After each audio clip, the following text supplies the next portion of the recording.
যৌন রোগগুলি কি কি ধরনের হয়। প্রথম কথা হলো যৌন রোগ, প্রথম ধাপ যেটা মনে করেন আমাদের স্বাভাবিক যৌন দুর্বলতা, ফার্স্ট স্টেজ যেটা হতে পারে যৌন দুর্বলতা, সেটা অনেকগুলো কারণ থাকতে পারে, সেটা হরমোনাল কারণ থাকতে পারে, সেটা তার মানসিক কারণ থাকতে পারে। যদি মেন্টাল স্ট্রেস বেশি থাকে সেক্ষেত্রে যৌন দুর্বলতা আসতে পারে। তার সে শরীরে যদি প্রয়োজনীয় পর্যাপ্ত ভিটামিন, মিনারেল বা ভালো জিনিস খাওয়া টাওয়া না হয় সেক্ষেত্রে তার দুর্বলতা আসতে পারে। কোনো অসুস্থতার কারণে তার যৌন দুর্বলতা আসতে পারে, ইত্যাদি বিভিন্ন কারণেই কিন্তু যৌন দুর্বলতা আসতে পারে এবং সেটা এক এক বয়সে এক এক রকম। যদি আর্লি স্টেজে অর্থাৎ টিনেজ বয়সে আমরা দেখি অনেক অনেক রুগী পাই, দেখা যায় 18 বছর 20 বছর আসতেছে যে স্যার আমার যৌন দুর্বলতা বা আমার এটা সেটা। তো 18 বছর 20 বছরে মাত্র যৌবন আসে, তখনই যদি তার প্রবলেম শুরু হয় তাহলে বুঝতে হবে যে আইদার তার কোনো মিসইউজ আছে অথবা তার কোনো অন্য কোনো সাইড এফেক্ট বা অন্য কোনো কারণে তার যৌন দুর্বলতা আসতেছে। তো সেগুলি আসলে আমরা রোগীকে অ্যানালাইসিস করে বুঝে যার যেটা প্রয়োজন, যার যেটা ঘাটতি, সেটাকে যদি আমরা মেকআপ করে দিতে পারি তাহলে কিন্তু তার যৌন দুর্বলতা বা তার অসুস্থতা কমে যাবে। এখন আমরা কমন ওষুধ পাই, কমন ডায়লগ পাই যে এই ওষুধ খাইলেই আপনি ঠিক হয়ে যাবেন, সেটা বাচ্চা হোক, বয়স্ক হোক, 70 বছরের বৃদ্ধ হোক বা যাই হোক। তো এই ধরনের গুলির যদি আমাদের আরো যত্নবান হওয়া উচিত, বিশেষ করে ডাক্তারদের বা যারা এই ধরনের ওষুধ প্রচার করেন তাদের একটু আরো যত্নবান হওয়া উচিত, মানুষের প্রতি আরো রেসপন্সিবল হওয়া উচিত। তো যাই হোক, যদি এই ধরনের যৌন রোগগুলি আমরা পাই, যেমন অ্যাকিউট স্টেজ, প্রাথমিক অবস্থা সামান্য দুর্বলতা, সেটা হতে পারে টিনেজদের, হতে পারে মিড রেঞ্জ বয়সদের, হতে পারে বার্ধক্যজনিত যাদের বয়স তাদের। তো এক এক বয়স এক এক ধরনের লোকের এক এক ধরনের সিমটমে এক এক ধরনের ট্রিটমেন্ট হবে। ট্রিটমেন্টটা আমি পরে বলতেছি, মূলত আমি লক্ষণগুলো নিয়ে আলোচনা করি। যেমন যাদের যৌন দুর্বলতা, যেমন প্রাপ্তবয়স্ক লোক, ধরেন তার বয়স 25 থেকে 30 বা 35, তার যৌন অক্ষমতা বা ঠিক মতো সে ওয়াইফের সাথে থাকতে পারতেছে না, তার সময় কম পাচ্ছে অথবা ইরেকশনটা কম হচ্ছে, ইত্যাদি বিভিন্ন রকম অসুস্থতা, দুর্বলতা থাকতে পারে। এবং এক এক দুর্বলতায় এক এক ধরনের সিমটমে এক এক ধরনের ওষুধ, যেটা আমরা হোমিওতে মানি এবং বিশ্বাস করি। এখন সব যৌন দুর্বলতা হইলেই যে এক ধরনের ওষুধ, নট দ্যাট। এবং এটা মুখস্থ নিজে নিজে কখনো বা কোনো বিজ্ঞাপন দেখে ওষুধ খাবেন না, এটা রিকোয়েস্ট যাদের। এবং এগুলি হলে হয় কি, বরঞ্চ আরো পার্মানেন্টলি যৌন দুর্বলতা তৈরি হয় এবং টোটালি ড্যামেজ হয়ে যায় অনেক ক্ষেত্রে ওষুধের সাইড এফেক্টটা, ভুল ওষুধের কারণে, ভুল চিকিৎসার কারণে। কাজে এই ধরনের রোগ হলে আপনারা বুঝে শুনে, নিজেরা ওষুধ না খেয়ে বুঝে শুনে ভালো ডাক্তারের পরামর্শ নিয়ে চিকিৎসাটা করবেন, তাহলে এটা আপনার শরীরের জন্য ভালো হবে, রোগের জন্য ভালো হবে এবং আলটিমেটলি আপনি সুস্থ হবেন। আদারওয়াইজ উপকারের চেয়ে ক্ষতির সম্ভাবনাটা থাকবে বেশি। তো এই যৌন দুর্বলতার প্রথম অবস্থা হলো তার হলো স্বাভাবিক একটু দুর্বলতা, অর্থাৎ সে কখনো সেক্সুয়ালি একটা শরীরে উত্তেজনা আসতে চায় না বা ইয়া করে না। এগুলির আবার কিছু ভেরিয়েশন আছে। যেমন যদি উত্তেজনা না আসে, অর্থাৎ তার পেনিসটা একটা বিশেষ মুহূর্তে সে দুর্বল থাকতেছে, পেনিসটা ইরেক্ট হচ্ছে না বা ঠিকমতো যেতে পারতেছে না, সেটাকে আমরা বলি ইরেকটাইল ডিসফাংশন। অর্থাৎ বিশেষ সময় বিশেষ মুহূর্তে তার এটা সিগন্যাল, ইয়েটা কাজ করতেছে না, অর্গানটা কাজ করতেছে না, বা এটা দাঁড়াচ্ছে না, এটা নরম থাকতেছে, সফট থাকতেছে। এবং এই ধরনের ইরেকটাইল ডিসফাংশন হলে আমাদের কি করণীয়? ইরেকটাইল ডিসফাংশন বলতে আমরা বিশেষ মুহূর্তে আমরা যখন দুর্বলতা ফিল করি, পেনিসটা ডেভেলপ করে না, পেনিসটা দাঁড়ায় না, শক্ত হয় না, তখন আমরা এটাকে বলি ইরেকটাইল ডিসফাংশন। এই ইরেকটাইল ডিসফাংশনে আমরা কি চিকিৎসা নেব?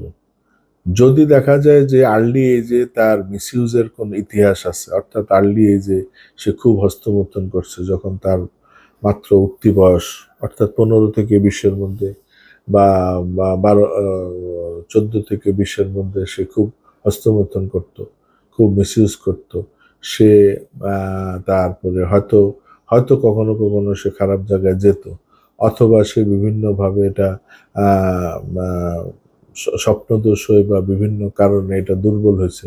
তো এই ধরনের পরিস্থিতি হলে যদি বিশেষ মুহূর্তে যদি এটা সিগন্যাল না পায়, ইরেক্ট না হয়, তাহলে আমরা এটাকে বলি ইরেকটাইল ডিসফাংশন বা উত্থানজনিত সমস্যা। এই উত্থানজনিত সমস্যা হলে একরকম চিকিৎসা।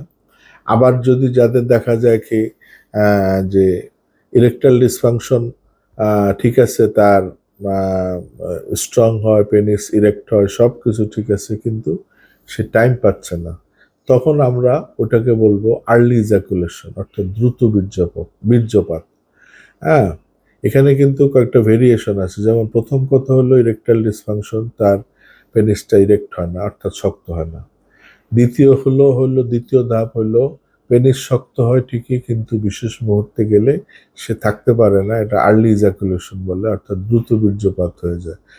ম্যাক্সিমাম রোগী এই এই সমস্যাটায় ভুগি, যে সব কিছু ঠিক আছে কিন্তু বিশেষ মুহূর্তে থাকতে পারি না, সময় কম পাই, এবং এটা রোগী সবচেয়ে বেশি। এই আর্লি ইজাকুলেশনের কারণও অলমোস্ট একই। যারা দেখা যায় আর্লি এজে মিসইউজ করে বা বিভিন্ন রকম অপব্যবহার করে, অথবা মিসইউজ ছাড়াও দেখা যায় অনেক সময় কারো জটিল কোনো রোগ হলো, জটিল কোনো বড় সার্জারি হলো, বিশেষ কোনো কারণে দীর্ঘদিন সে অসুস্থ, সেসব কারণেও তার ইমিউন সিস্টেম দুর্বলের কারণেও তার সেক্সুয়াল পাওয়ার দুর্বল হয়ে যেতে পারে। তারপরে সে খাদ্যাভ্যাস, সে ভালো খেতে পারে না, প্রোটিন খাবার বা ভালো খাবার যেগুলি উত্তেজক খাবার সেগুলি খেতে পারে না, শরীরে এনার্জি তৈরি হয় না, সেজন্য সে থাকতে পারে না। তো ইত্যাদি অনেক ধরনের কারণ আছে। কারণ বুঝে আমরা চিকিৎসাটা দিব এবং চিকিৎসা করব। যদি আমরা দেখি ভালো খাবার টাবার খাওয়ার পরে বা লাইফ সুন্দর ডিসিপ্লিন ভাবে চলার পরেও আমাদের সমস্যা, তাহলে আমরা চিকিৎসা নেব বা ওষুধ খাবো। অপ্রয়োজনে কিন্তু কথায় কথায় সেক্সুয়াল ওষুধ খাওয়া ঠিক না, এগুলি কিন্তু সাইড এফেক্ট আছে।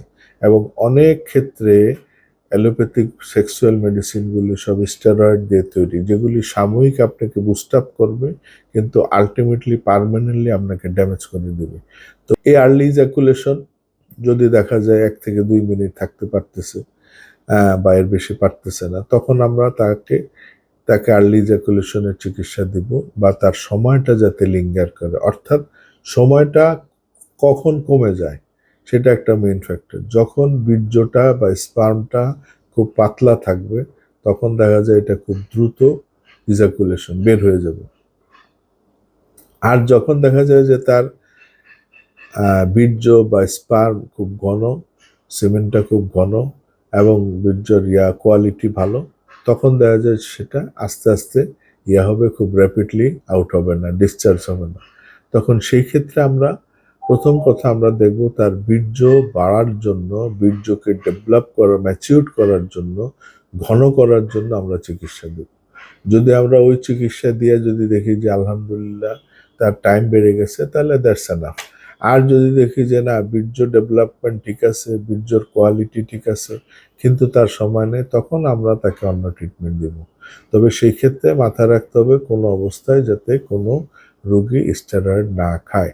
এবং ওয়ান টাইম ওষুধ অনেক ক্ষেত্রে পাওয়া যায় বাজারে, বিভিন্ন রকম স্টেরয়েড ওষুধ, এই যে ভায়াগ্রা, জিনসেং বা বিভিন্ন দেখি আমরা, এগুলি কিন্তু না বুঝে আমরা পারতপক্ষে সেবন করব না, তাহলে কিন্তু হিতে বিপরীত হবে।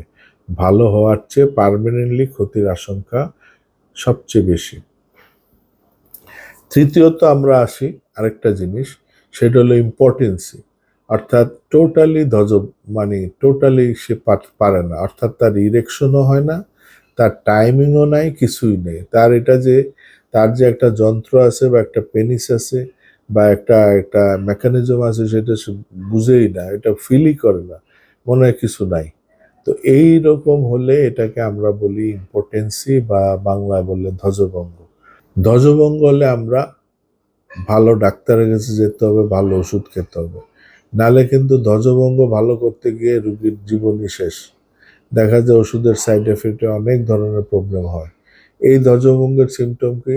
যেমন প্রথম কথা হলো তার যে একটা পেনিস আছে সেটা সে ফিলই করে না, এখানে কিছুই নাই মনে হয়, দ্বিতীয় কথা, এটা খুব ছোট, স্মল হয়ে যায়, খুব সফট হয়ে যায়, এটার মধ্যে কোনো পাওয়ার থাকে না। তৃতীয়ত, এটা ইরেক্ট হয় না, অর্থাৎ বিশেষ মুহূর্তে কোনো ওয়াইফের কাছে গেলে বা খারাপ সিন দেখলে বা কিছু চিন্তা আসলে ইন্টিমেসি মুহূর্তে সেটা ইরেক্ট হয় না, এটা নরম তুলার মতো থাকে।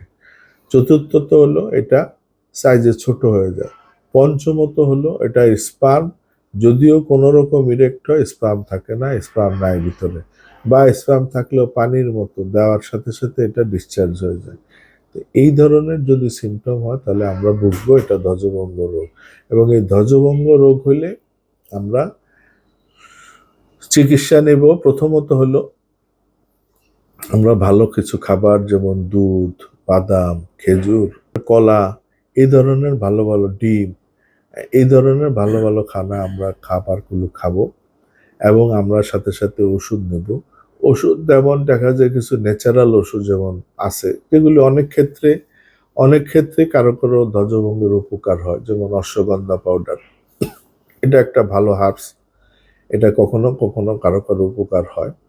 তবে সেটা বুঝতে হবে যে আপনার রোগীর শরীরে ডেফিসিয়েন্সি কোন জায়গায় এবং কোন ট্রিটমেন্টটা তার আগে দরকার, তার ইম্পর্টেন্সির আগে তার ইতিহাস নিতে হবে, তার মিসইউজ ইতিহাস আছে কিনা, তার ইতিহাস নিতে হবে, তার ফিজিক্যাল ফিটনেস ঠিক আছে কিনা, আর তার অন্য কোনো জটিল অসুখ শরীরে আছে কিনা, সেগুলো বিবেচনা করে ওই ট্রিটমেন্টগুলোকে ফোকাস করে যদি আমরা এই ট্রিটমেন্ট দিতে পারি তাহলে রোগীর চিকিৎসা করলে ভালো হবে। আদারওয়াইজ শুধু যদি আমরা সেক্সের ওষুধ দিতে থাকি, রোগীর উপকারের চেয়ে ক্ষতি হবে বেশি। কাজে এই ধরনের রোগ হলে বুঝে শুনে তারপরে ডাক্তারের চিকিৎসা নেওয়া উচিত, ভালো ডাক্তারের কাছে যাওয়া উচিত। বিজ্ঞাপন দেখে বন্ধুরা খেয়েছে উপকার হয়েছে বা অনেকে খেয়েছে উপকার হয়েছে, টোটালি বোকাস। এগুলি কিছু না করে ভালো ডাক্তারের পরামর্শ নিয়ে ভালো চিকিৎসা নেবেন, এটা হলো আমার পরামর্শ। তো ফোর্থ থিং আরেকটা আমরা দেখি, যেমন এগুলি সব ঠিক আছে কিন্তু আমাদের স্পার্মের কোনো নেই, লাইফ নেই, অর্থাৎ ডেড স্পার্ম। যদি আমরা দেখি এরকম বীর্য ঠিকই আছে পানির মতো, বাট সেটার মধ্যে আবার স্পার্মের কোনো জীবন নাই, লাইফ নেই, দ্যাট ইজ ডেড স্পার্ম, ওইটাকে আমরা বলি অ্যাজোস্পার্মিয়া। অ্যাজোস্পার্মিয়া হলে নর্মালি দেখা যায় যাদের বীর্যের কোয়ালিটি অর্থাৎ মোটালিটি যদি আমরা দেখি 0%, অর্থাৎ কোনো নেই, পার্সেন্টেজই নেই, অর্থাৎ ফুললি ডেড, এবং এটা মরফোলজি যদি আমরা পার্সেন্টেজ কম পাই, যদি আমরা সিমেন অ্যানালাইসিস করে আমরা পরীক্ষায় রিপোর্ট পাই যে অ্যাজোস্পার্মিয়া হয়েছে, তাহলে বুঝবো তার স্পার্মের কোয়ালিটি টোটালি ডেড, অর্থাৎ স্পার্ম একটাও জীবিত না, এবং ওই স্পার্ম দিয়ে কিন্তু তার বাচ্চা কাচ্চা কখনো আসবে না।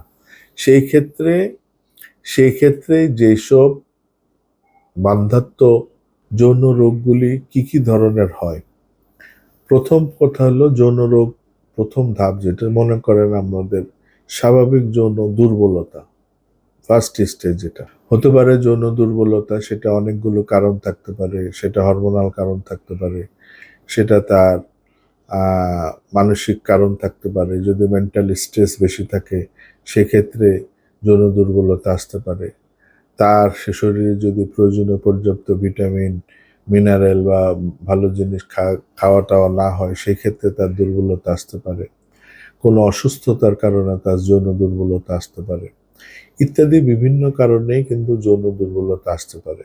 এবং সেটা এক এক বয়সে এক এক রকম। যদি আর্লি স্টেজে অর্থাৎ টিনেজ বয়সে আমরা দেখি অনেক রুগী পাই, দেখা যায় 18 বছর 20 বছর আসতেছে যে স্যার আমার যৌন দুর্বলতা বা আমার এটা সেটা। তো 18 বছর 20 বছরে মাত্র যৌবন আসে, তখনই যদি তার প্রবলেম শুরু হয় তাহলে বুঝতে হবে যে আইদার তার কোনো মিসইউজ আছে অথবা তার কোনো অন্য কোনো সাইড এফেক্ট বা অন্য কোনো কারণে তার যৌন দুর্বলতা আসতেছে। তো সেগুলি আসলে আমরা রোগীকে অ্যানালাইসিস করে বুঝে যার যেটা প্রয়োজন, যার যেটা ঘাটতি, সেটাকে যদি আমরা মেকআপ করে দিতে পারি তাহলে কিন্তু তার যৌন দুর্বলতা বা তার অসুস্থতা কমে যাবে। এখন আমরা কমন ওষুধ পাই, কমন ডায়লগ পাই যে এই ওষুধ খাইলেই আপনি ঠিক হয়ে যাবেন, সেটা বাচ্চা হোক, বয়স্ক হোক, 70 বছরের বৃদ্ধ হোক বা যাই হোক। তো এই ধরনের গুলি যদি আমাদের আরো যত্নবান হওয়া উচিত, বিশেষ করে ডাক্তারদের বা যারা এই ধরনের ওষুধ প্রচার করেন তাদের একটু আরো যত্নবান হওয়া উচিত, মানুষের প্রতি আরো রেসপন্সিবল হওয়া উচিত। তো যাই হোক, যদি এই ধরনের যৌন রোগগুলি আমরা পাই, যেমন অ্যাকিউট স্টেজ, প্রাথমিক অবস্থা, সামান্য দুর্বলতা, সেটা হতে পারে টিনেজদের, হতে পারে মিড রেঞ্জ বয়সদের, হতে পারে বার্ধক্যজনিত যাদের বয়স তাদের। তো এক এক বয়স এক এক ধরনের লোকের এক এক ধরনের সিমটম, এক এক ধরনের ট্রিটমেন্ট হবে। ট্রিটমেন্টটা আমি পরে বলতেছি। মূলত আমি লক্ষণগুলো নিয়ে আলোচনা করি। যেমন যাদের যৌন দুর্বলতা, যেমন প্রাপ্তবয়স্ক লোক, ধরেন তার বয়স 25 থেকে 30 বা 35,